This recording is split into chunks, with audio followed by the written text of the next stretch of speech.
Longest flyover P V Narasimha Rao flyover తర్వాత రెండో longest flyover Manmohan Singh గారి పేరు మీద ఫ్లైఓవర్ ని జూ పార్క్ దగ్గర మనం ప్రారంభించుకున్నాం అధ్యక్ష.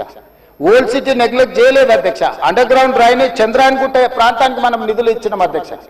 ఇవన్నీ కూడా పాత నగరాన్ని ఇది మన తలమానికము, మన యొక్క గొప్ప గౌరవము హైదరాబాద్ నగరం అని చెప్పి ఈరోజు హైదరాబాద్ నగరం మీద ప్రత్యేకమైన దృష్టి పెట్టి ఈ రోజు కార్యక్రమాలు తీసుకుంటున్నాం అధ్యక్ష. ఇక మళ్ళీ మూసీకి వస్తున్నా అధ్యక్ష.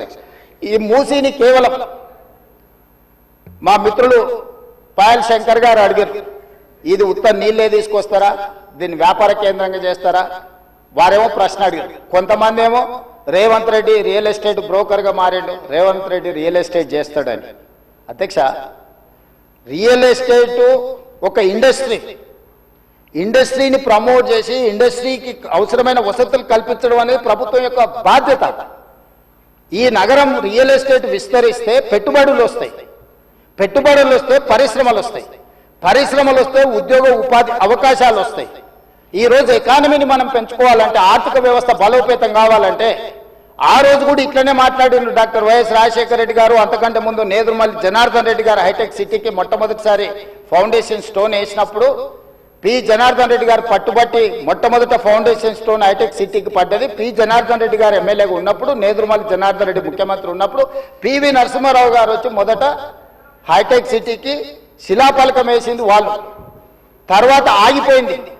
ఆ తర్వాత చంద్రబాబు నాయుడు గారు వచ్చిన తర్వాత మళ్ళీ చంద్రబాబు నాయుడు గారు, అటల్ బిహారీ వాజ్పేయి గారు వచ్చి హైటెక్ సిటీ నిర్మాణం చేశారు. ఆ రోజు కూడా ఇదే ఆరోపణలు చేశారు అధ్యక్ష. ప్రభుత్వం రియల్ ఎస్టేట్ వ్యాపారం చేస్తుందా, ప్రభుత్వానికి ఏం పని ఉంది అని.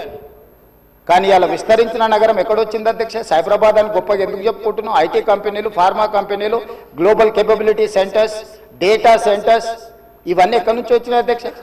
ఈరోజు ఫైనాన్షియల్ డిస్ట్రిక్ట్ నాలెడ్జ్ పార్క్లో ఎన్ని లక్షల మందికి ఉద్యోగాలు వచ్చినాయి అధ్యక్ష?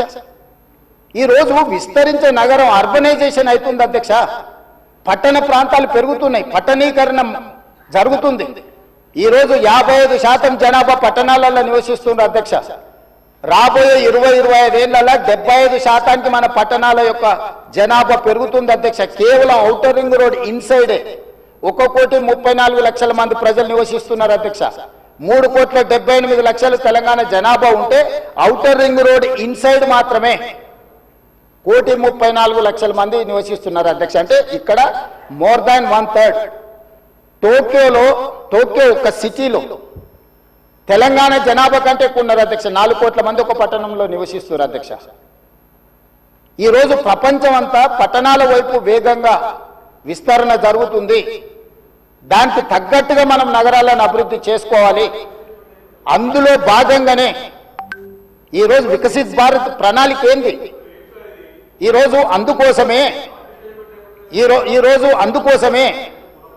మా ఆయన దుఃఖం చూడు, ఆయన బాధ చూడు, కడుపులో విషము ఎట్లా అంటే కడుపు నిండా విషయం. ఆ మూసీలో ఉన్న కాలుష్యానికంటే వీళ్ళ కడుపులలో అంతకంటే ఎక్కువ విషయం ఉంది అధ్యక్ష. విషం జిమ్ముతున్నారు. మీరు మూసీ కాలుష్యమే ప్రమాదం అనుకుంటున్నారు అధ్యక్ష.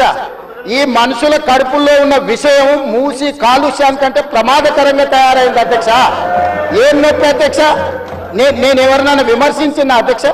నేను ఈ ప్రభుత్వం ఏం కార్యక్రమాలు చేపట్టబోతుందో సభలో సభ్యులు మాకు తెలవాలని అడిగినారు.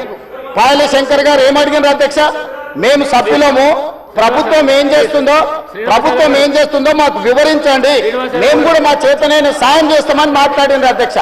నేను వివరాలు చెప్పే ప్రయత్నం చేస్తే విషయం ఎందుకు కక్కుతున్నారు అధ్యక్ష?